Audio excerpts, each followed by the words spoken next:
Thank you all for coming. My name is Jessica Riefler, and I'm the president of the Seattle University chapter of the Federalist Society. I'm very pleased to welcome you to this panel discussion on the changing role of police in our community. I think you already have, but if you haven't, please help yourself to the lunch provided in the back.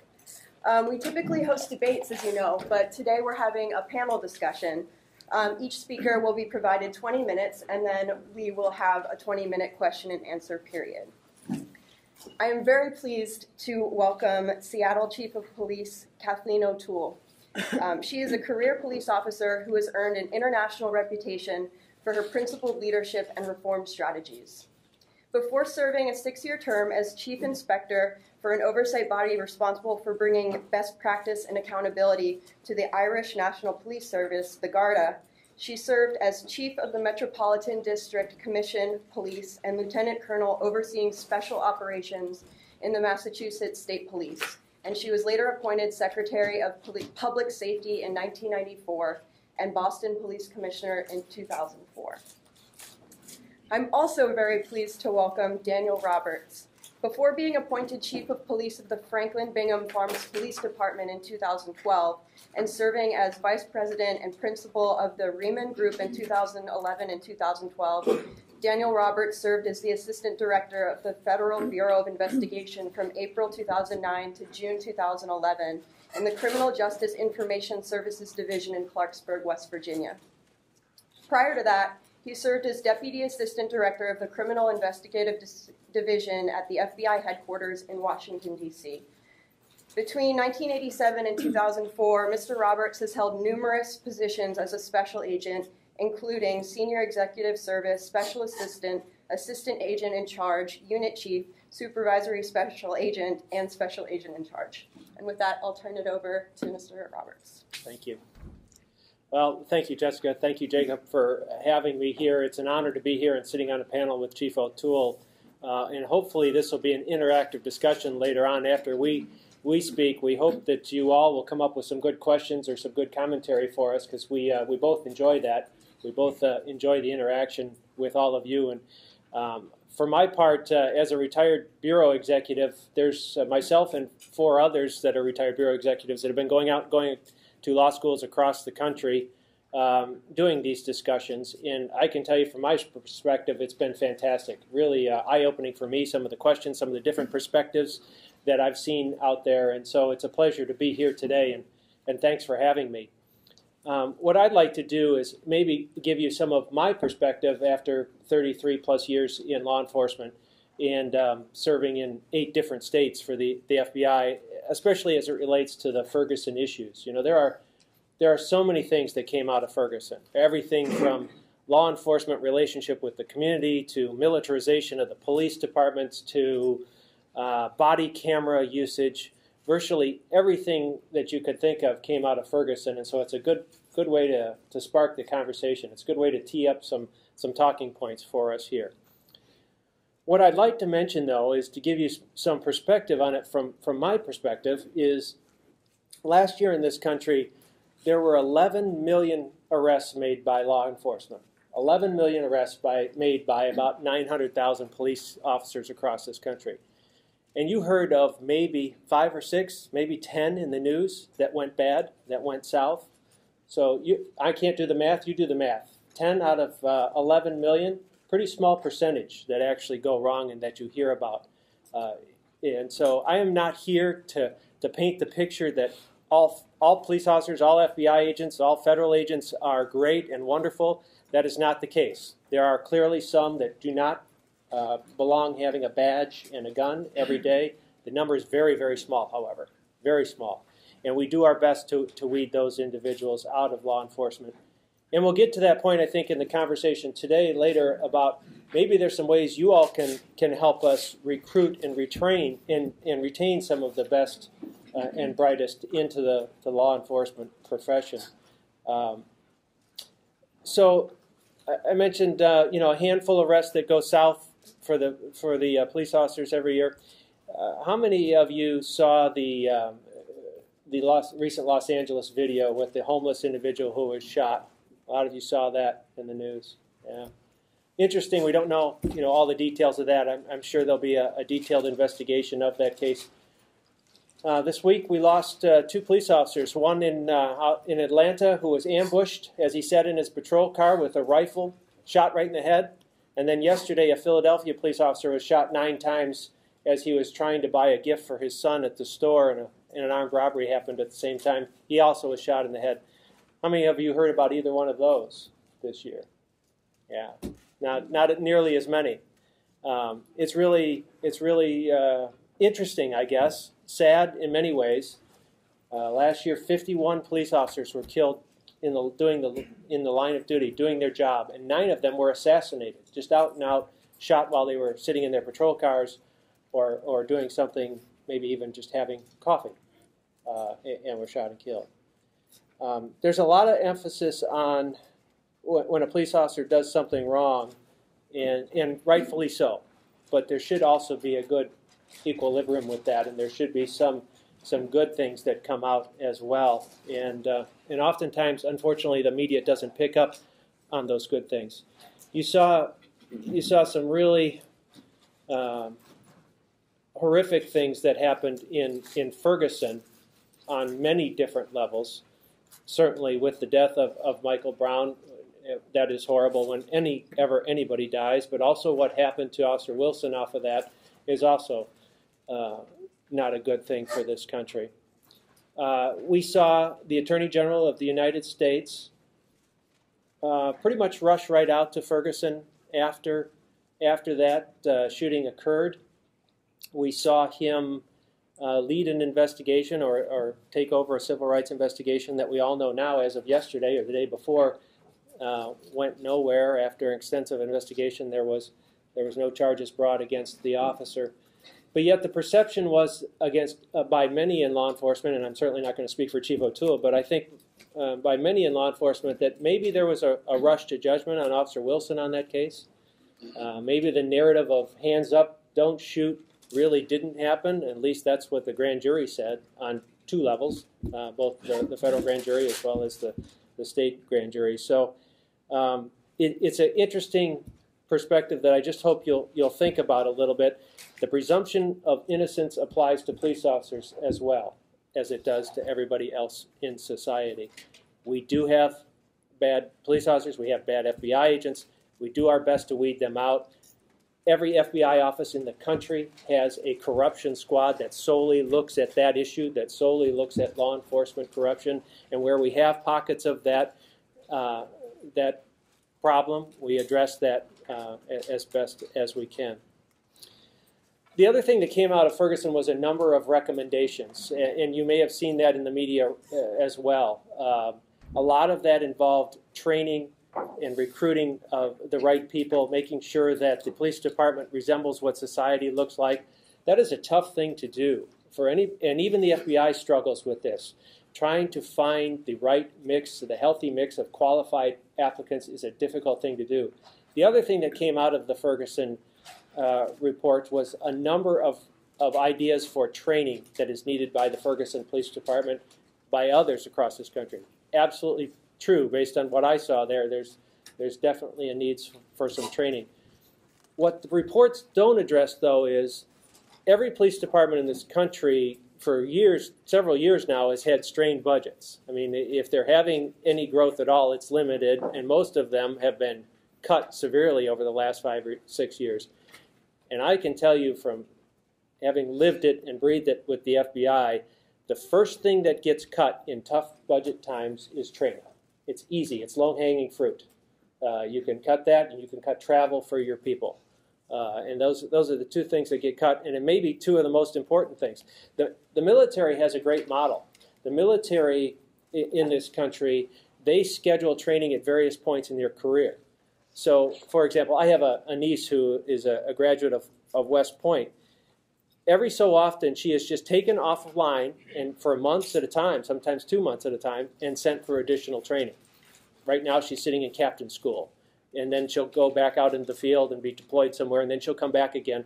That's a great model if you can afford to do it. There's not very many law enforcement agencies in this country that can afford to do that kind of training when it absolutely may be necessary.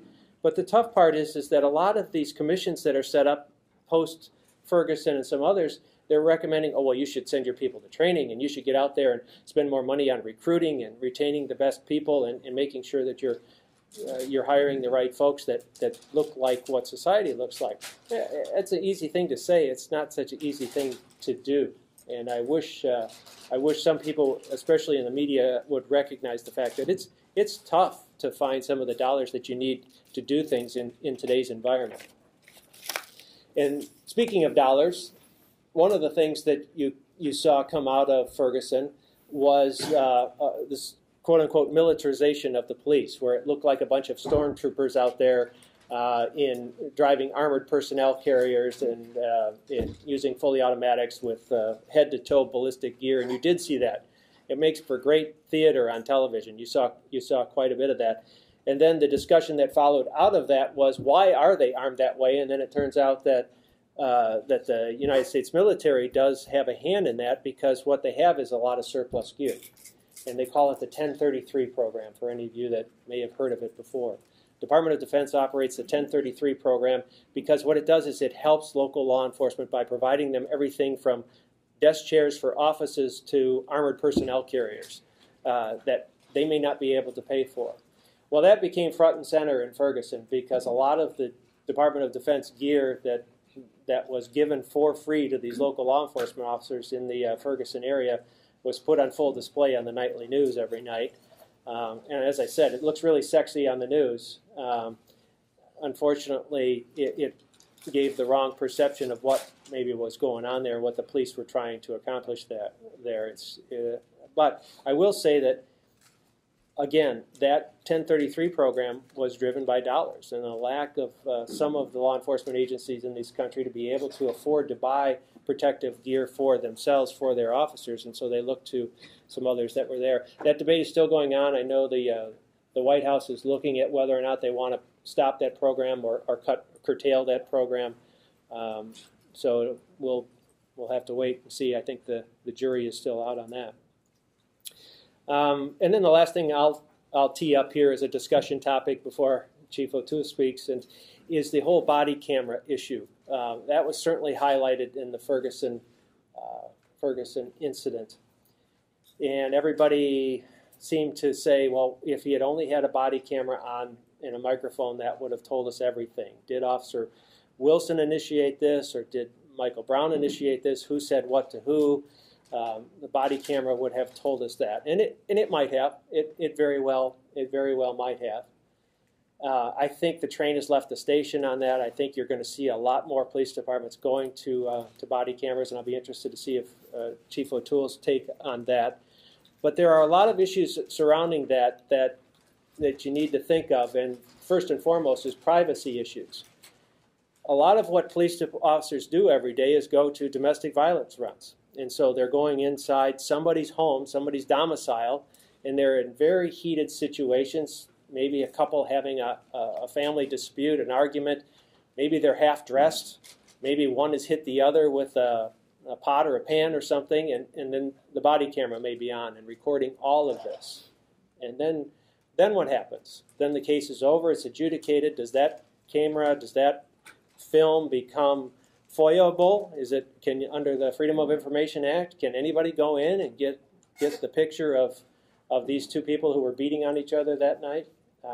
We don't know. I mean, because a lot of that hasn't been settled yet. It's also very expensive, by the way. Buying cameras and putting the memory that you need in place and all of the information technology support for body cameras, it's also very expensive. Again, nobody's identified who is going to pay for it. So these are the challenges that I saw coming out of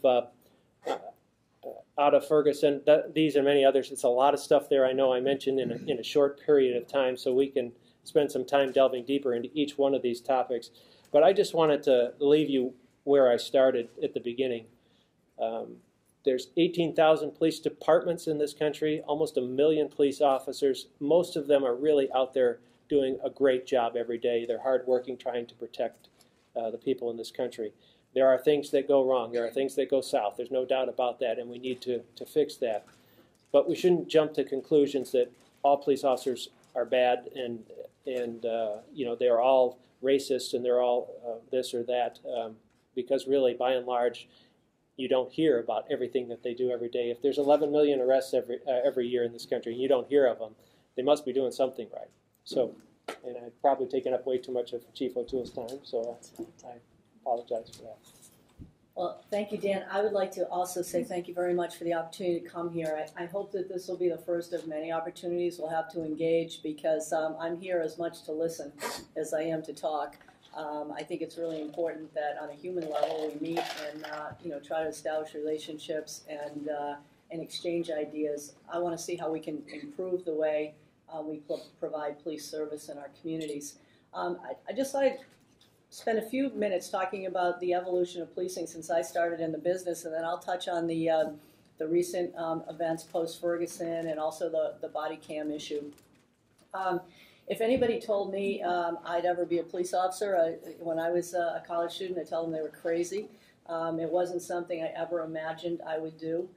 In fact, I can remember having my own few skirmishes with the police. I remember being a freshman, a political science major, walking across campus, returning to my dorm after a class when there was a demonstration. I think it was an anti-war demonstration at the time, and things went awry, and the police were chasing everybody. And I remember having a police dog chasing me as I jumped over a fence to escape.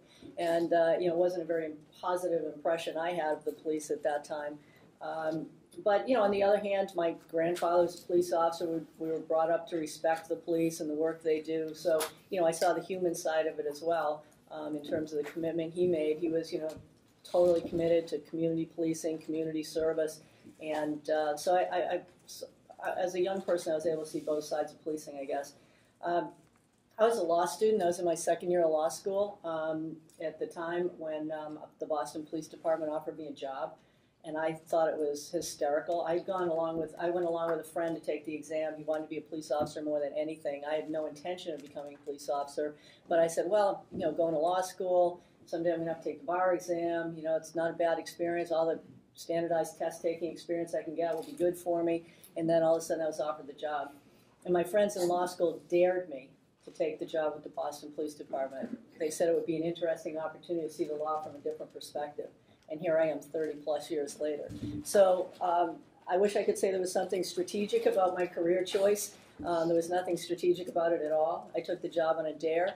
But when I started in policing, and I thought it was all about cops and robbers, stuff we see on TV. I thought it was all about car chases and gunfights and all of that.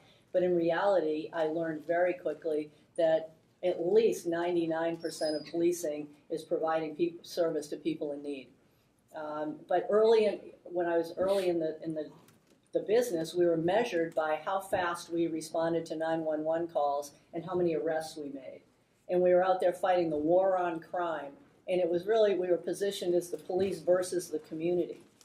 And I think that around the time I came on the job, the police had really lost sight of their mission. It was more, all about 911 calls, rapid response, making arrests, driving down crime, and lost focus of that important engagement that must exist between the police and the community. And the need for legitimacy, the need for the community to accept and respect and work collaboratively with the police, and the need for the police to respect and work collaboratively with the community. So, I started on my journey at that time, and I became convinced very early on, as a Boston College graduate, also the Jesuit tradition of service to others, I realized very early on that policing was more about service than it was about enforcement, and that prevention and intervention are more important than enforcement. And so during the course of my career, I really tried to focus particularly on areas of where we could really improve our communities and we could prevent crime. And my focus was mostly on juvenile justice and trying to provide opportunities for young people, especially in communities where young people didn't have the opportunities they deserved, and trying to get them better education programs, better skills building programs, jobs, and things, other opportunities to improve their lives and also, in turn, make our neighborhoods safer.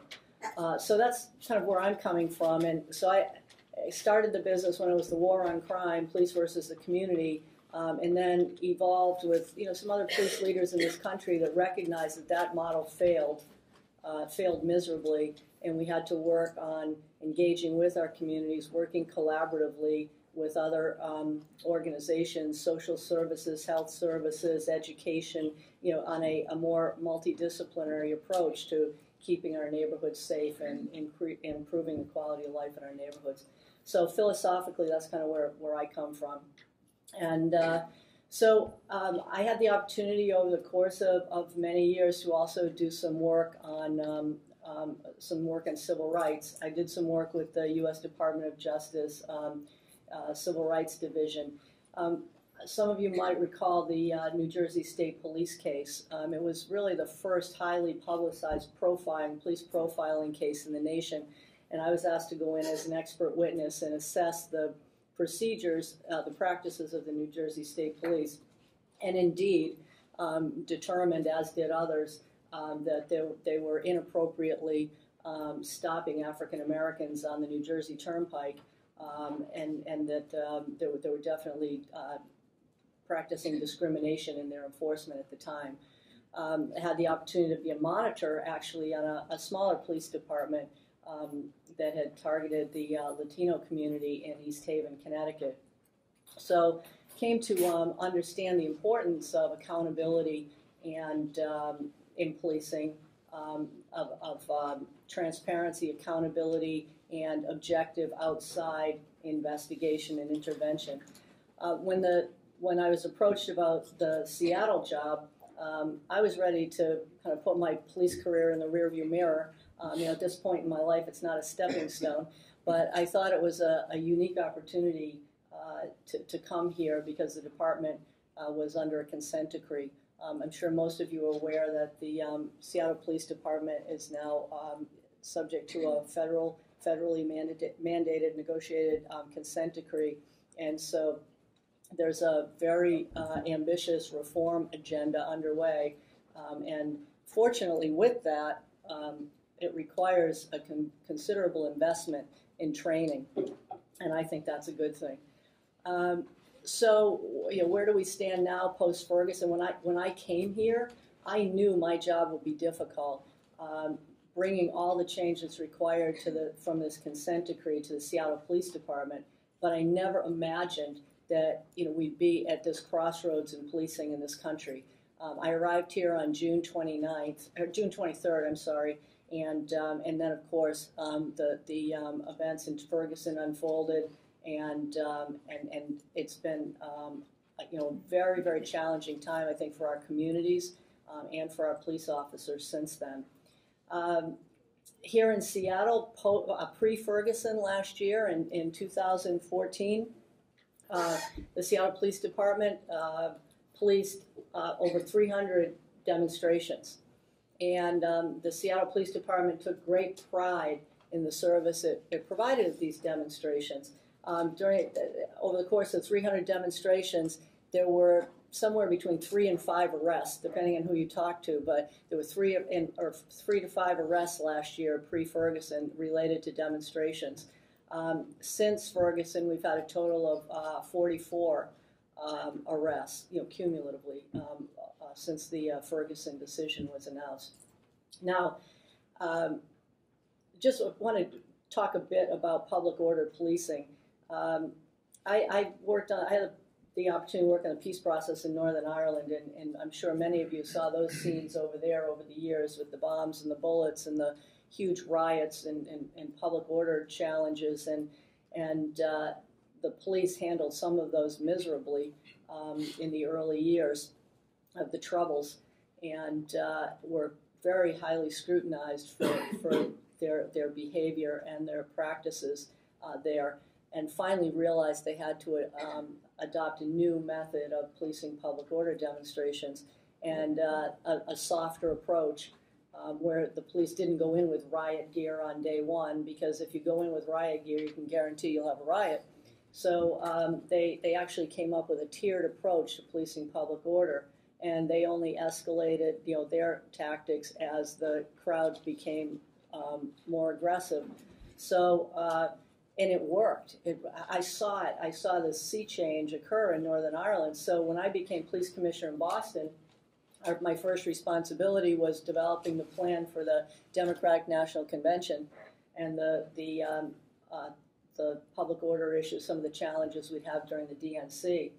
And so I sent a team to Northern Ireland to learn from their experience. I also, at the time, sent a team to Seattle. It was post-WTO, and the Seattle Police Department had tried to welcome people in from the outside to learn from the experiences of WTO to develop a new strategy for policing public order demonstrations. So we adopted some of the practices from Seattle, some of the practices from Northern Ireland, and then we developed some of our own unique Boston police practices. And the experts predicted that during the DNC in Boston, we'd have between 2,000 and 3,000 arrests related to demonstrations and public order. That was the prediction. In fact, in New York City, when they did the RNC, a week later, they had just about 2,000 arrests. In Boston, with our new tiered approach to public order, we ended up with a grand total of 5 arrests for the entire week of the Democratic National Convention. So there's no question that a tiered approach to public order management can be much more effective. Now, am I going to sit here and say that we haven't had challenges since the Ferguson announcement back in November? No. Have our police officers done everything by the book? I mean, has everything been done properly? We still have several investigations ongoing for our Office of Professional Accountability to determine if officers acted properly in certain instances.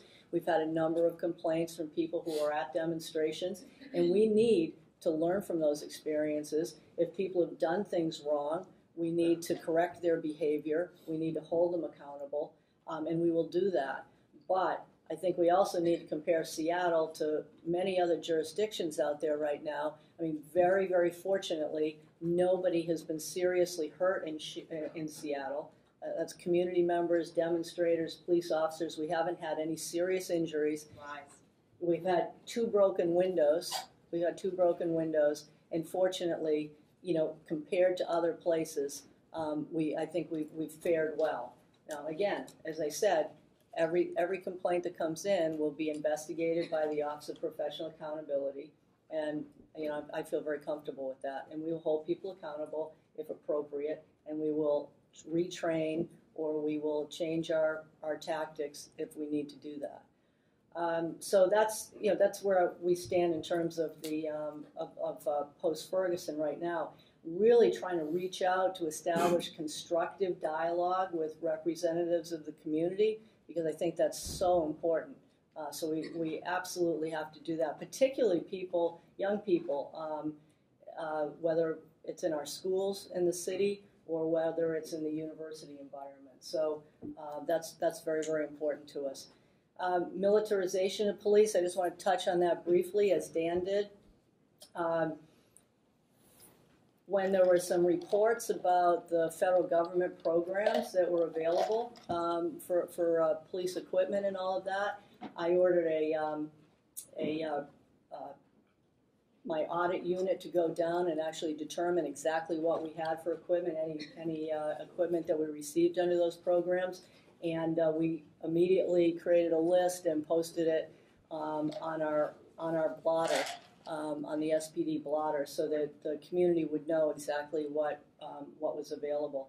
And fortunately, we didn't have any any military equipment other than things like goggles and clothing. We had 2 devices that were used, acoustical devices, and to be honest with you, I didn't see them. I'm not familiar with them. I'd never heard of them before. But I did learn that other jurisdictions have used them in the past for crowd control, and that they could cause some type of hearing damage if used inappropriately. So our department was utilizing them for, had never utilized them, but had taken them for in the event that they needed to communicate with people at long distances on the water, either in Lake Washington or on the Sound. There was some rationale for having this equipment available, but I said, just get rid of them. They've never been used. Don't want to take a chance that people would misconstrue the purpose of them, so we just got rid of that. The only armored vehicles we have the SWAT team has a vehicle that we do not use for public order purposes. We use it for armed suspects, barricade incidents, things of that nature, to protect the police and protect the community. And then we also just have our bomb disposal units that are also armored vehicles. So I don't advocate for highly military equipment or practices. In fact, I would advocate that we stay away from those. There's a purpose for our military and there's a purpose for our police, and the police should be focused on service, providing service, and that's the direction we're trying to move into. I'll just finish up. I think I just have a couple minutes left here.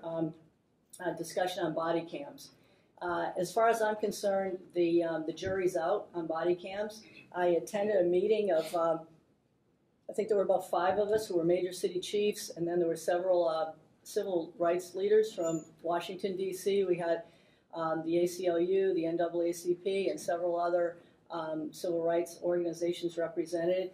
And it was just pre-Ferguson announcement. And we discussed lots of different issues and police accountability and the need to change police practices. And we talked about body cams. And at that point, in that group, there was almost unanimous support for body cams.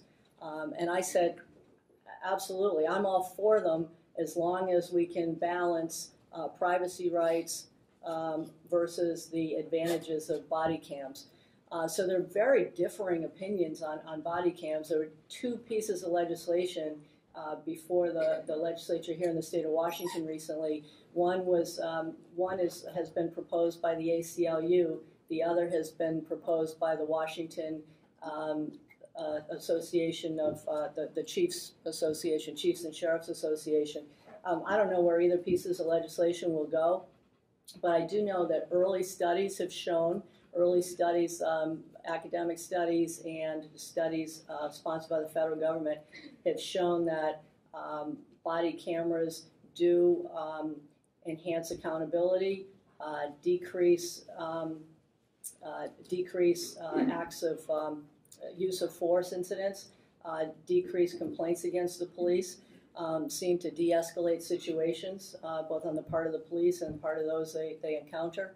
And so, as far as I'm concerned, if that's the case, if we have less use of force, if we have more accountability, if everybody's safer, then I think we have a moral responsibility to explore body cams, but we have to figure out a way to build the appropriate levels of privacy into the policies and procedures that we develop. I've had meetings with the ACLU, with our CPC, and other organizations here. We're currently doing a pilot right here in the East Precinct where 12 of our officers are equipped with body cams. And we're also trying to figure out how we deal with the huge public records requests that are associated with the body cams. We now have 264 terabytes of information stored just from our in-car videos, never mind body cams. So we're actually working with some of we had a hackathon, an SBD hackathon, where we're working with some of our local tech, members of our tech community, and there's some pretty cool people who are working with us. They used to be the people requesting the footage. Now they're the people working with us to try to figure out how we blur images and things like that to protect people's privacy in sensitive situations. So I'd be very interested in working with all of you, with groups of you. If you have ideas as to legislation you think could be helpful If you have ideas on policies and procedures that would strike that right balance between people's rights to privacy and police accountability, I'm all for it. Please bring your suggestions forward. So, having said that, thank you very much, and look forward to questions. Let's thank our speakers.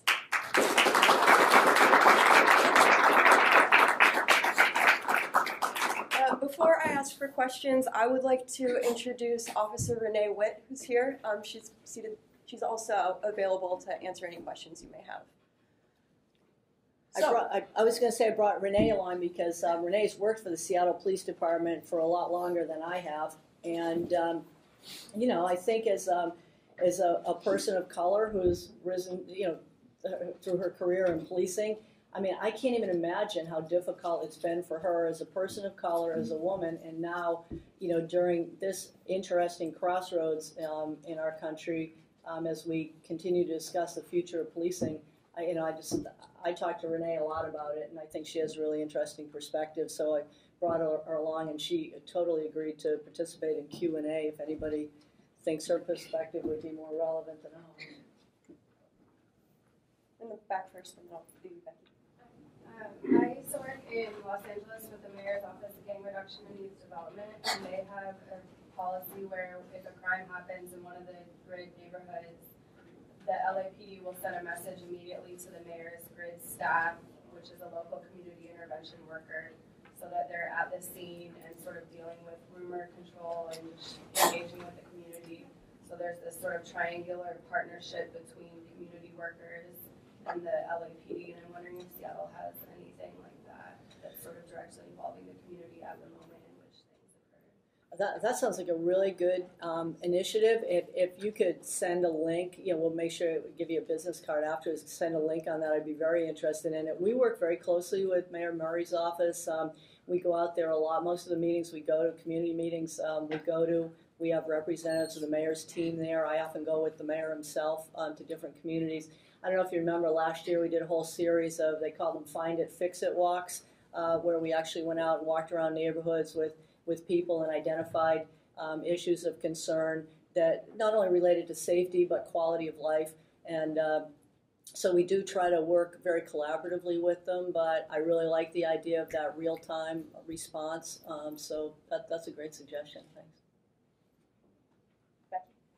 Mr. Roberts, I was really surprised in your summary of Ferguson that you did not mention race, except for at the very end to say that you thought it was an assumption that all police officers are racist, and failed to mention the fact that the DOJ also found a persistent pattern of racial discrimination by the Ferguson Police Department, as was similarly found in Seattle, which brought Chief O'Toole here, as well as excessive use of force. And I'd like to see you actually address those systemic issues rather than simply say it's a feedback.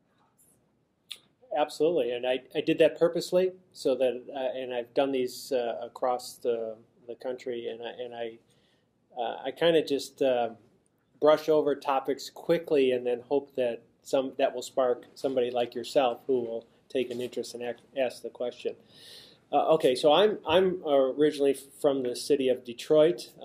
Started my career as a cop outside of Detroit. We still, to this day, in the city of Detroit, which is also under a consent decree, much like Seattle is, which I didn't know that until you said that.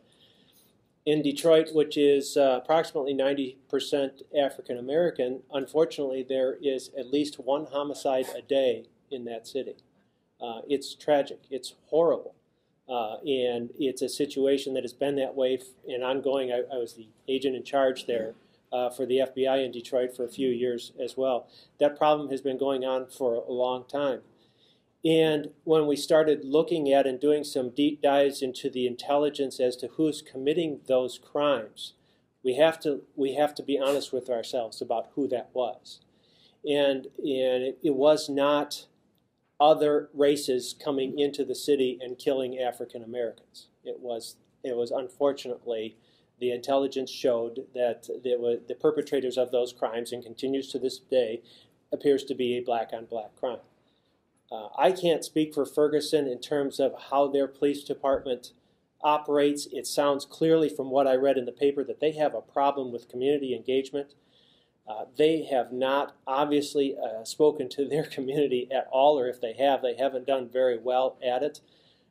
Most successful police departments, like Seattle, they have ingrained in them ways to communicate with their constituents and find out what the issues are and what the concerns are. Clearly, Ferguson fell down on that, and they need to do a better job on that. What I take exception to, though, as I mentioned in my remarks, is the fact that one of the conclusions is, well, you're not hiring the right people, and your police department does not mirror the ethnic makeup of your city. And that sounds great on its surface. That sounds like a wonderful thing. But how do you do that? How do you technically do that? How do you recruit and find members within the community that want to be a police officer that look like that in a community as small as Ferguson is? That's not a major city. How do you go out and how do you find those people that are willing to work, that are college educated, willing to work, willing to put on a badge and work nights, weekends, and holidays in a fairly violent area like Detroit, and do it for $30,000 a year to start, when those people can probably, if they're that well educated, they can find another job somewhere else at much higher pay and much less problems with their safety. So, difficult discussion to have. Yes, there's no doubt that the Ferguson report shows that the Ferguson Police Department and the city of Ferguson has problems with their community engagement. They need to address that. I don't know how that translates overall to everybody across the country, though. I mean, you can't paint with a wide brush, is what I was saying, and say that every police department is like that, because they're not. And I think Seattle proves it that they're not. May I follow up on that? I think you make a really good point, and I think we have to acknowledge that in policing we have racists, in policing we have really good people. It really. I mean, on a human level, we reflect the rest of the community we serve. We have good people, we have bad people. I will absolutely tell you that the vast majority of people that I've worked with are decent human beings who are in it because they want to provide service to the community. The others who are in it for the wrong reasons or who do bad things, we need to hold them accountable and we need to weed them out and get rid of them. I'll be the first one to tell you that. And we need to change the culture. So it isn't the police versus the community. We need to change the culture of police organizations so that that they don't profile, and that they're there for the right, that they are engaging. And we should have police services that reflect the community we serve. I mean, I've said that for years, whether we're on this side of the Atlantic or the other side of the Atlantic. Every place I've gone, I've tried to work to diversify the police organizations that I've worked in. Mayor Murray had some really interesting comments. I listened to a couple of his speeches on MLK Day, and he said that too often, the police will make mistakes, and we need to acknowledge those, but too often the police are at the end of failed systems, and that let's start talking, let's start having this serious conversation about race and equality in this country. Let's start talking about the programs we need to provide for young men and women in our communities of color. How do we give those young people the tools they need? How do we give them the support they need? Whether it's educational tools, whether it's job skills, how do we help them? How do we really focus on prevention and intervention so it isn't the police going into neighborhoods and enforcing and arresting kids and then they're they end up with criminal records and they're so I'm all for prevention and intervention. And I think if the police can have a voice in this, I go out and I try to advocate for programs for young people. People say, well, what? You're the police chief. What are you doing that for? Well, because at the end of the day, our communities will be safer and more vibrant if we provide more opportunity for people in those communities. So, I think the discussion of race we need to address the issues between the police and the community head on, and we need to to address those certainly and acknowledge that we have issues. But I think we need to broaden the discussion too about race and equality in our country in order to come up with long-term solutions. Yeah, it's not just another interesting point there is you talk about New York and what happened after the Eric Garner case, the chokehold case where he died, and then Mayor de Blasio came out and apparently he has a mixed race child, and said, I instructed. He said in the media, I forget how he exactly said it, but something to the effect of, I instructed my child not to trust the police. Well, this is the mayor of the city of New York telling his own children not to trust the police department. That is not going to go over well, as we saw in the media, with the police officers who, are by and large, as the chief says, good people trying to do the right thing every day. Why did he have to say it? I'm sorry? Why did he have to say it? Can you just address that? Why did he have to say it? Yeah, why did he have to tell his mixed-race son that he should not trust the police? I don't know. I I don't know don't why. know? I don't know why he said it. Has there ever been a DOJ report that didn't find a police department to be using excessive force against the low-income Black community? Has there ever been a case like that?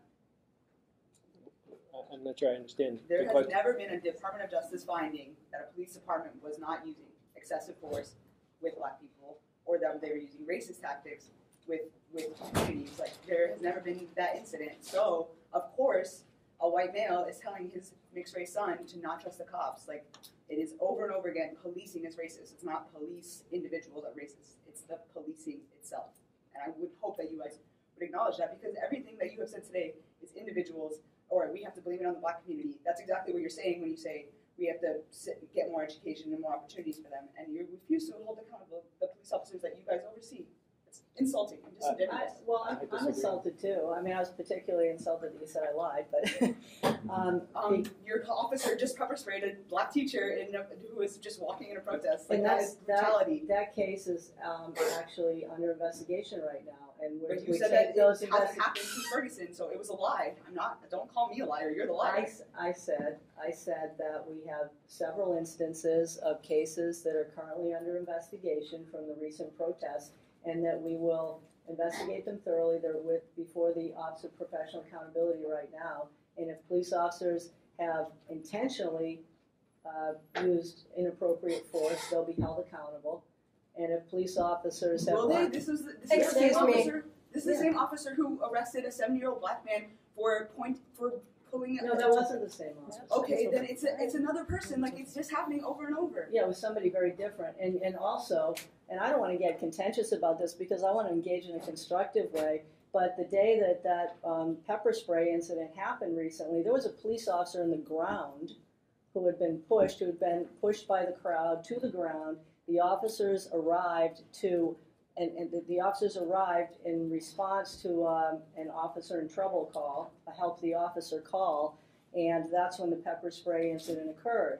So when you see some of the pictures, you don't see the police officer on the ground in the background. Now again, I'm not jumping to any conclusions yet. I'm saying that we have to be open-minded. Well, it sounds like you have. So we have to be open-minded until this investigation is completed. I'm sorry, but I have had many friends who have been killed by cops in my lifetime. Oh, you do? I have. Have you? Yeah, I do. You've been killed by cops? I have, and I have friends who are cops who've been killed. Oh, I'm so sorry for them. Like, that is their work. That is the nature of policing. Okay. Next question, I guess please. there's no point in the back. You.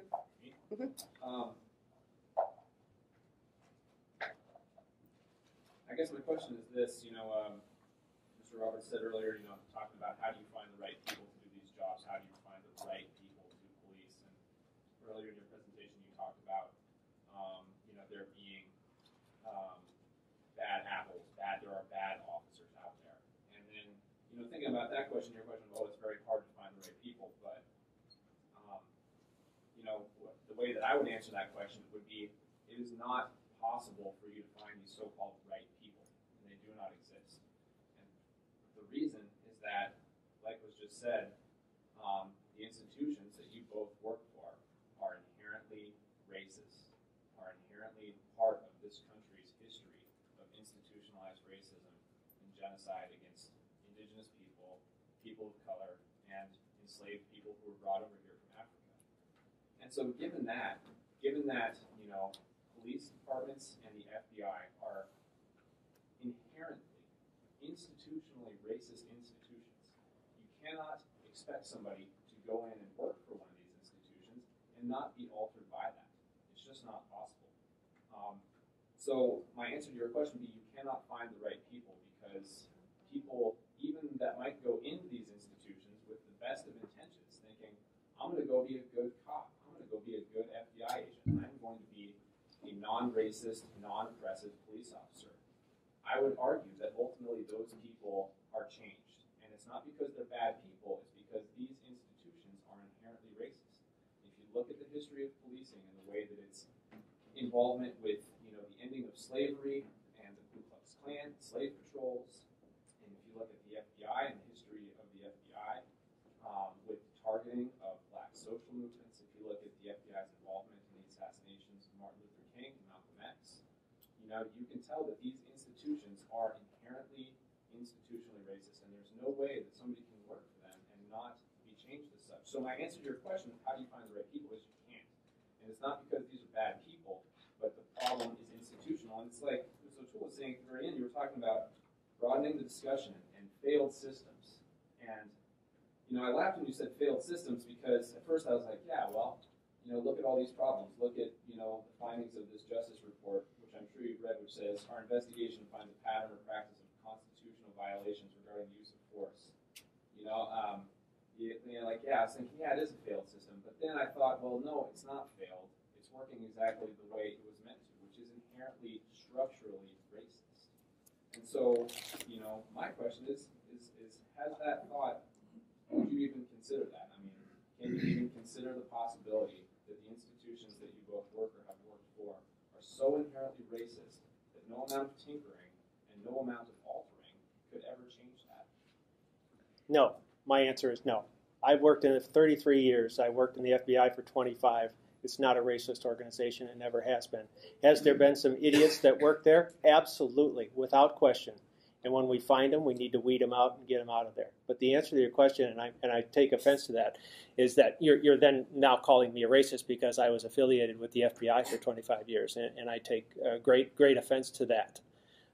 What I will say, though, is I recently did one of these discussions where a law school professor was also on the panel, and he suggested that maybe at the time was that we don't need policing. Maybe we don't need police officers. Maybe we should just, and he was dead serious about this. He thought that maybe we should just close the doors on all police departments and let the society figure it out and let them do it, because that's the way it used to be. You know, when this country was founded, there was very little police departments.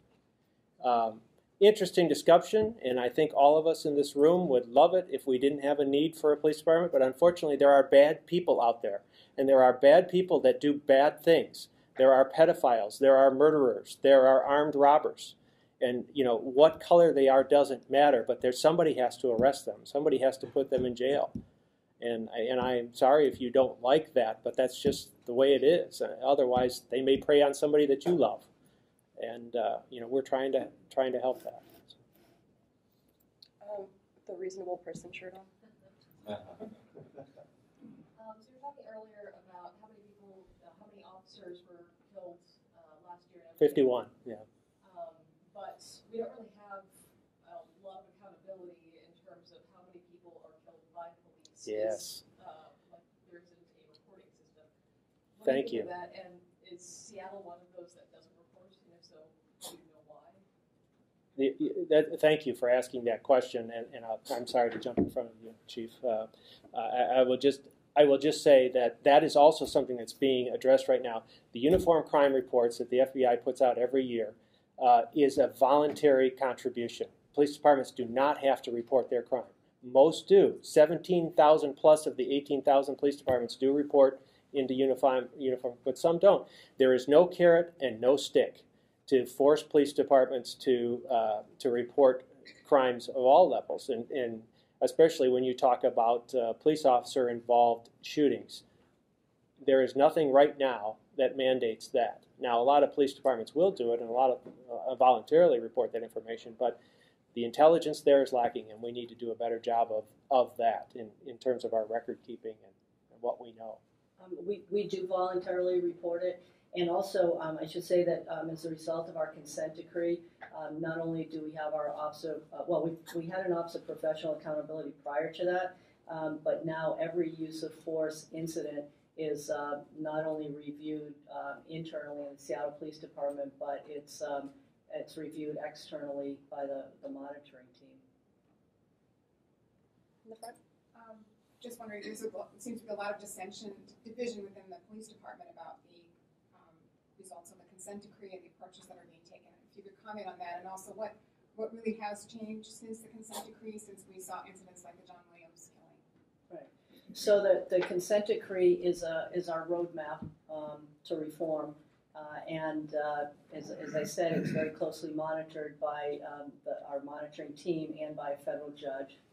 And it actually started. The process started 2 years ago. So I just arrived in June, but I'm trying to approach it in a much more collaborative way.